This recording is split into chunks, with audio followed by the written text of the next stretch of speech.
Chicken clear soup recipe அதுவும் baby ஃப்ரெண்ட்லியாக எப்படி செய்கிறதுன்னு பார்க்கலாம். இது ரெஸ்டாரண்ட் ஸ்டைலில் தான், பட் கார்ன்ஃப்ளவரோ மைதா அண்ட் சோயா சாஸ் எதுவுமே ஆட் பண்ணாமல் வீட்டில் இருக்கிற இன்க்ரீடியன்ஸ் வச்சு ஒரு இந்தியன் ட்விஸ்ட்டோட எப்படி செய்கிறதுன்னு பார்த்துடலாம்.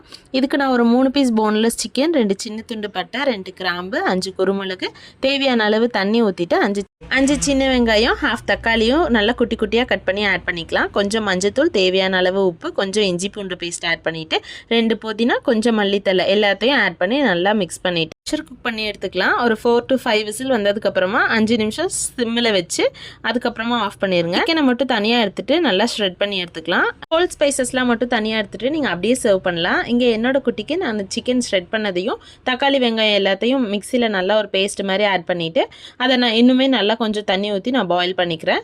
ஆஃப் பண்ணதுக்கப்புறமா 1 ஸ்பூன் பட்டர் அண்ட் கொஞ்சமாக லெமன் மட்டும் ஆட் பண்ணிவிட்டு அப்படியே சர்வ் பண்ணலாம். இது சூப்பாக மட்டும் இல்லை, இட்லி, தோசை, ரைஸ் எல்லாத்துக்கூடையும் காம்போ சூப்பராக இருக்கும்.